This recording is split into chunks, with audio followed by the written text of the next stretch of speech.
This is Ruko's U11 Mini 4K. It's a foldable drone. It's a sub 250 gram drone, has brushless motors, has a 3-axis gimbal, and a camera that can shoot 4K video or 8K pictures. So let's check out what we get in the box, and then we're gonna take this for a flight and test everything out. So in the box, you'll find this really nice padded carrying case. You'll find the drone, you'll find the controller. They have this template on to show you what the controls do. You get a customer service card, a quick start guide, and a user manual. The battery that's included is a 7.6 volt, 2200 milliamp hour LiPo battery. Here's a box of accessories. Accessories include a pack of spare propellers. We get 2 USB-C charging cables. These are our data cables to connect from our phone to our controller. This pack has our spare sticks, spare screws, and then a screwdriver. Here's our controller. Our controller comes with a rechargeable LiPo battery inside, and you use one of those charging cables right there. There's a charging port. Here's our sticks in the bottom in the storage slots, and they just screw in like so. I'll go over the buttons later. And our other data cable is right there under the phone clip. That's our C2C. That's probably what most people will be using. And then finally, we get the Ruko U11 Mini 4K. Unfold it like that. We got our camera cover there. You want to take that off before you power it on. So nice little drone, very lightweight. Don't have to worry about registering it because it is under the 250 grams. Got the brushless motors. So right there's the micro SD port. You can use up to 256 gigabyte micro SD card. This drone is equipped with an optical flow sensor, and it has a TOF sensor as well. The camera is a 4K camera. It has a 1/2-inch CMOS sensor with a f1.8 aperture lens. We're gonna see how good this camera picks up these images, how steady the gimbal is. So let's go back outside.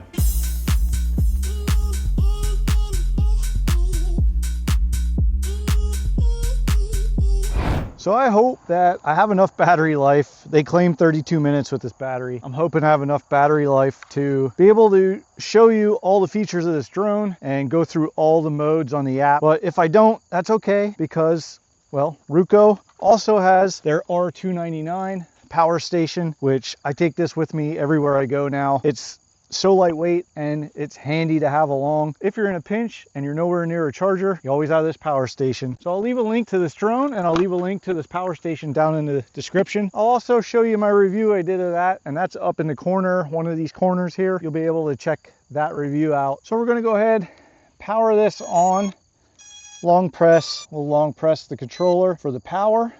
It's just gonna beep until it connects with the drone. It's also gonna beep again when it connects with enough GPS satellites. It takes a little bit of time, usually about 30 seconds. There we go. We can also fly this drone without the use of the phone or the app or anything. You can just fly this around for fun if you want. Maybe you want to try and take video. You're not really going to be able to see what you're filming or taking pictures of. You can still operate the camera button. Short press takes a picture and long press starts the video recording. And then to stop the recording, you long press again. This is our dial for our gimbal, and that angles the camera. Power button right there. This is our return to home. This is for cruise control. You can set the speed however fast you're going, set it with your right stick, hit the cruise control button and let go, and it should just keep flying at that same speed.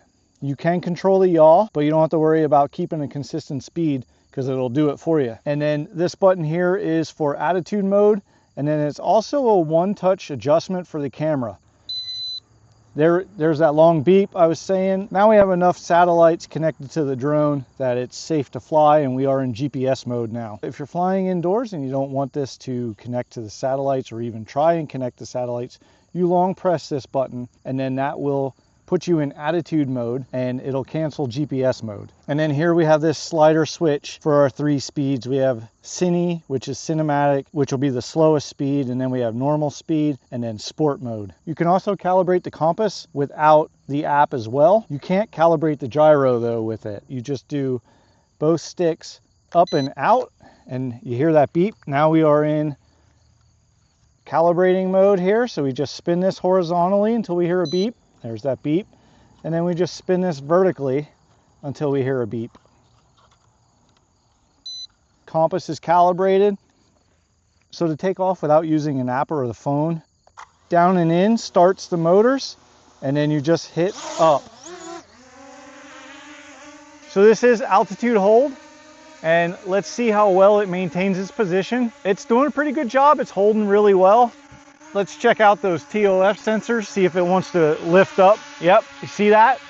Let's see how good it returns to home. So my first test is going to be shutting the controller off. Let's shut it off. And let's see what happens to the drone. It should go up. Well, there it goes. It's going up, and it should come back, and hopefully it lands somewhere close to this pad. It's turning around towards home, flying up, and it's straight up above us now. So I think it's going to come pretty close to the pad. It just turned around, and now it's coming back down, and it should be landing very shortly. Oh, I got to move the camera. Well, that's not a far miss. That's pretty close. So if you lose signal or your controller dies, you know it's going to come back. There is a little demonstration of how you can fly it with just the controller, no phone or app. But now we're going to hook up the phone and the app, and we're going to fly it and test out all the intelligent modes on it. So before I put my phone in, I'm actually going to take it out of my case, because it does make it a little bit harder when you connect your data cable to the phone. Sometimes the case kind of blocks it from going all the way in. You don't get a good connection. I'm just going to avoid that whole problem by taking it out of my phone case. There's the C to C data cable. Put the phone right in that groove, fits perfectly inside. And now we connect the data cable. It's going to come up to don't trust or trust. You need to trust. Trust this computer. Now we can go into the app. So after we get our phone clipped in and plugged in, we go to the Ruko U11 app, and there's the controls. Click on the controls, and then your feed should come across on your screen like that. Let's test the stability out. We're gonna rock it forward and backwards, and if you look on the screen, not a lot of shake, and we'll do left to right. And that gimbal is doing its job. Now this is also equipped with EIS, which is electronic image stabilization. So that's helping as well, but that is a really smooth picture. So let's quickly go across the top row here. We have our magnetic interference. We have our satellites that we're connected to. We have 14 right now. The controller's at 100%. There is the voltage for the battery. We're at 8.03 volts. If you click on the three dots in the upper right corner, there we have our modes. It defaults to beginner mode when you first get it. And in beginner mode, you only get 98 feet away, 98 feet high, and then your return to home altitude is 65 feet. So we're going to turn that off. So now it goes flight distance 20,000 feet. That is way further than anybody's ever going to need to go. We'll do the max height of 393. Let's up the height to come back at like 100 feet. We hit save. If you don't hit save, it's going to go right back to beginner mode. Underneath that is the gyro calibration. So let's click on that, and it is calibrating the gyro. Under the gyroscope calibration is the compass calibration. So you just tap compass calibration, and it's going to tell us to spin it like we did before. But you spin it horizontally, then it beeps. Then you stand it up vertically, spin it around, and now we have the compass calibrated. So under those dots, you'll see your micro SD card and the memory. If you want to tap that, hit confirm, you'll format it. It says format successful. Below that is our icon for our photos, and then below that is our icon for video, and then below those icons is the button you press to either take the photo or start the video.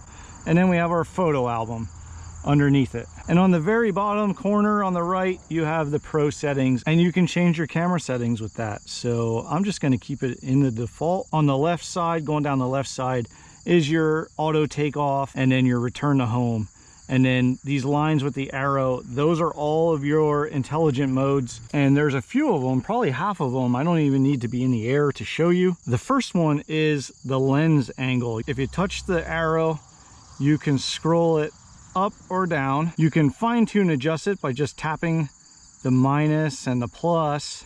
And then you can also do jumps where you just tap it and it'll go there quickly. Then we have our zoom. The zoom only zooms on the app. You can just use the slider to zoom. Now the zoom doesn't show up on the SD card in your recording. It only shows up on the app. And then it also shows up in your photo album, and whatever it saves to the phone, that will show up as zooming in as well. But on your SD card, your video will not zoom in and out. You will not see that. Then another thing we have is music. Select music. You have a different soundtrack for things, whole bunch of them. Then we have the switch to vertical mode. Now this, it does show in vertical mode. You don't have to turn your phone like some of these drones with the apps. You have to turn your phone like this so you can see right side. Then you have VR, and that just gives you a dual image. That is if you're using some VR goggles. Then we have our filters. You can change the different filters on the screen. And the last thing that I don't need to be flying for is the alert button. You press the alert button, it will make this tone, so that way if you crash or you lose your drone, it'll help you find it a little easier.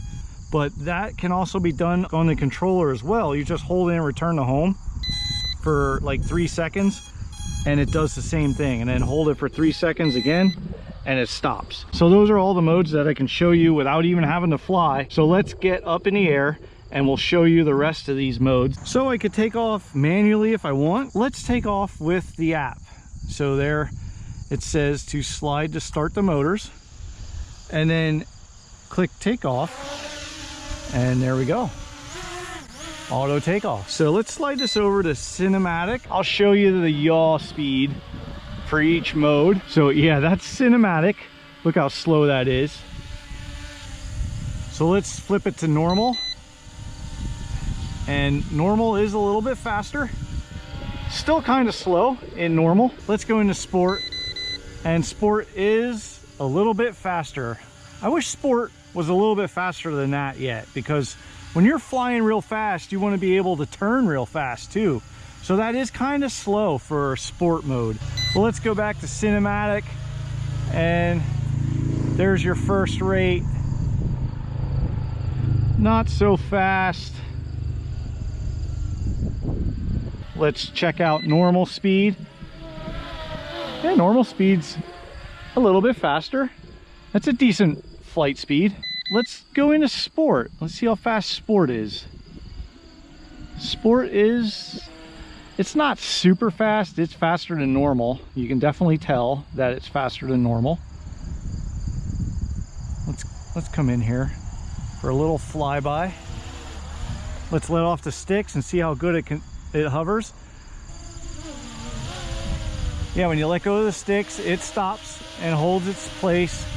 It does drop though. For some reason, it came down probably about 5 feet, and now it's maintaining its height. Let's do these modes. So let's start, since I have it right here, let's start with gesture mode. And we have these gesture quick shots. So let's click on that, slide to recognize. Let's scroll the camera down. Okay. Oh, ooh. So it is like proportional on the gimbal. So for gesture quick shot, all we have to do is put 2 fingers up.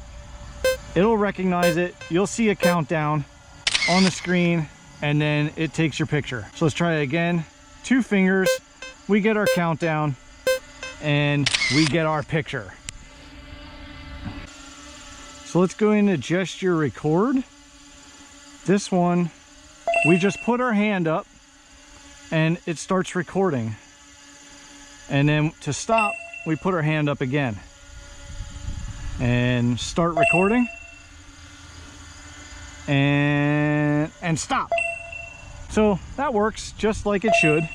Oh, I put my hands out and now it thought I wanted to record. So let's get out of that quick. Let's do image follow, slide to start. And now we have to put a box around us. So now it's locked onto me. It's not gonna move, like it'll just pivot. It will not follow me. It will just keep me in screen, and it will just rotate to follow me. So let's try GPS follow. Now I think I have to be a little bit higher.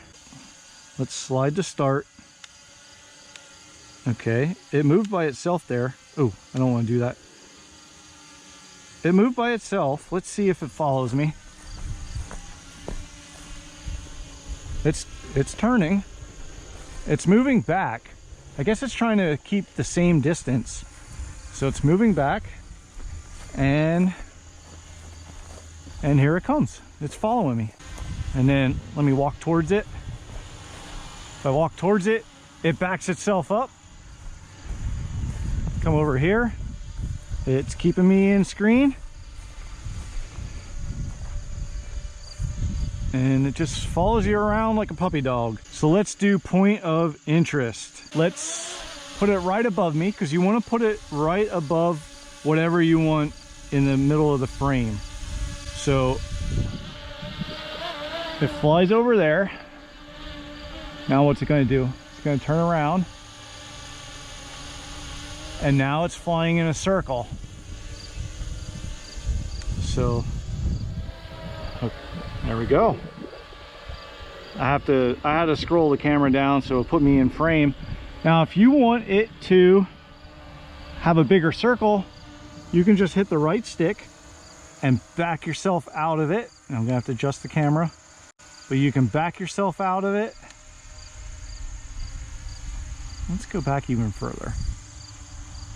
How far back am I? There we go.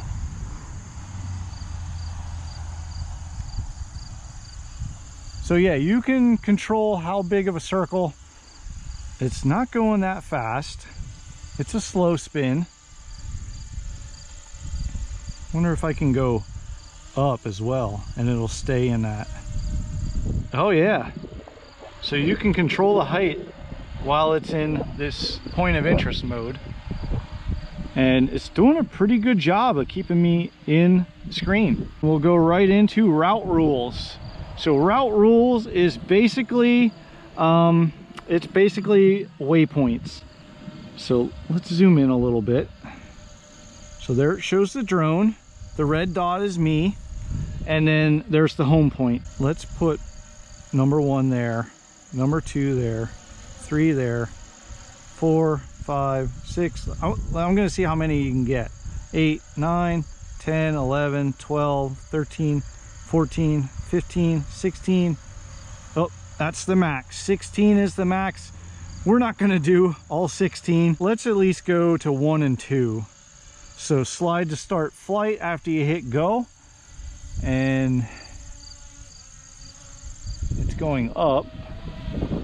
So looks like it's on its way to number 1. We hit number 1. So now it should turn towards number 2. Yep, it's turning. There it goes. Number 2 wasn't that far away. Let's see if it goes to number 3. Number 3. And what's it doing? Is it going to go to number 3? Oh, it did go to number 3. Now it's turning. It's heading to number 4. Oh, I made these really close together. All right, but it does go to each point. Return update. That's the last thing I need to show you, is the return update. The return point has been refreshed. So there you can see the little controller icon. And that controller icon is moving. So you can do 2 options with this. You can make it land where the drone is located right now, and you just select drone location, and then it'll land where it is. Or you can hit remote control location, which is what I'm going to do. Say you're filming and you're following along, and then you're like really far away from the home point, but you want to keep filming what you're filming and you're walking along. You want it to come back to you. So you tap remote control location and hit update. The return point and has now been refreshed. it has been refreshed. So let's hit return to home on the app. Slide to return and see if it comes back to me. Yeah. It's right above me now. And if this thing's any accurate, it should land right in my hands, because that's where the remote was. The remote's right here in my hands. I'm just gonna put my hand out here like this and see if it'll land in my hand. Oh my gosh, it's almost...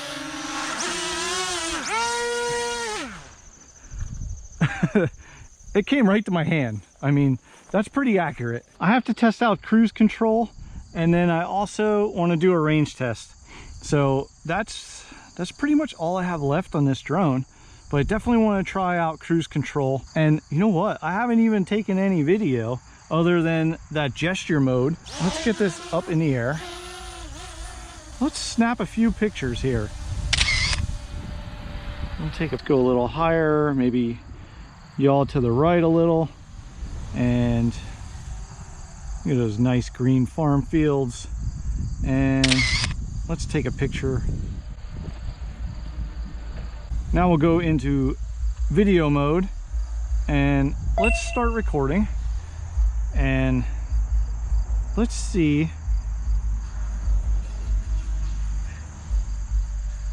Let's see just... Ooh, the yaw is touchy, especially in sport mode. Let's go into cinematic. I want a nice slow yaw.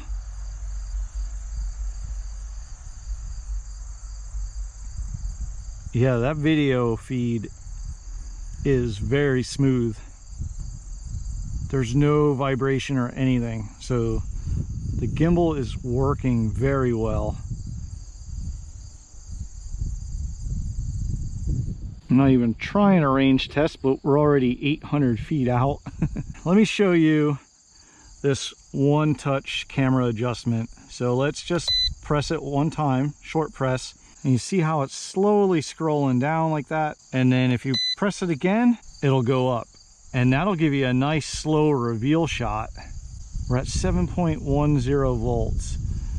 So let's try this cruise control. So right there's cruise control. It's right next to the left stick. Has a little speedometer on it. It's at around 16 feet per second. So let's hit cruise control. Right in cruise speed. And there you go. No hands. Cruise control disabled. Uh-oh, cruise control disabled. Oh, I have a low battery. That's okay. I have my Ruko R299. Yeah, I never go anywhere without this. And we got a green light flashing, so we are charging. We'll give this a few minutes to charge up, and while we're charging up the battery, might as well just charge my battery to my phone with the magnetic charging on the top. So yeah, the R299, I love it. Definitely a lifesaver. I charged it up, I think enough that I can probably get as far as I want to get away on the range test. And then I want to do the cruise control again. So we'll do the range test and the cruise control at the same time. So let's take off. Go up to about, we'll do about 100 feet or 108 we're at. And let's do about 16 feet per second like I had it before. There we go. In cruise speed. Now we're in cruise control, and it's flying by itself. And it will just continue to fly by itself. If you want to yaw, let's say you want to yaw to the right, you can yaw to the right, and it still maintains that speed. And then we'll yaw back to the left. And we're still cruising at about 17, 18 feet per second. And currently we're almost 800 feet. Now we're 800 feet away. And the green line up top, you can see that's showing your battery life there. We should be able to get about 2,000 feet. That's usually what I try and hit. That's my goal. It's about 2,000 feet before I get signal disruption. And I'm just gonna keep it in cruise control because I don't have to worry about toggling. It's just flying by itself. We have no signal disruption. We're about 1,500 now. Let's go a little higher. We're at 1870, and we're at not quite 250 feet. Let's keep it at 250 feet. And can we make it to the mountain? Cruise control is doing its thing, and we're at 2,100 feet, 2,200 now, and still no signal disruption or anything. 2,300. I mean, there's no reason that you would need to go this far away. Look at that, still maintaining control. 2,500, and it's as clear as when it left here. Well, let's go for 3,000. We're almost there. Another 100 feet. 29, 3,000 feet, and we'll just we can just cruise control right back to us. We're at 3,200 feet away. Cruise control disabled. Oh, now we're getting a low battery return. So it determined that the drone is that far away that it needs this much battery to get back to me. It's going to do this low voltage alarm till it gets back. Right now we're entering the first level of low voltage. And when it gets back here, I'll explain to you what that is. So here it comes. It's almost here now. It's just right up there. Yes, right there it is, coming in. And this is what level 1 low voltage is. But level 1 low voltage will bring the drone right back to the home point. It's going to come down to about 98 feet, and then it puts a geofence around the home point. It doesn't let it exceed a 98-foot radius. It also will just keep it at 98 feet high, and you can't fly anywhere out of the 98-foot radius. So if you want to continue to bring it home, you just hit the return to home button on the controller and it will just come right down. Well, it got close. Let's back it up. I didn't want to land it in that tall grass. Once you hit level 2 low voltage, it will just land. Like, it will land where it is. But at least it won't land outside of that 98-foot radius. So yeah, that was the Ruko U11 Mini 4K. I really like this drone. I mean, we got over 3,000 feet in a range test. If I would have had more battery, I probably could have gone a lot further. But you do get a great battery life. We'll see how good the pictures and the video are once I edit this, but I have a good feeling that they're going to show up really clear. The cruise control is a great option. I don't really have anything bad to say about this drone, but that's where I'm going to end this video. If you enjoyed the video, don't forget to click that subscribe button, and I hope you join me on the next one.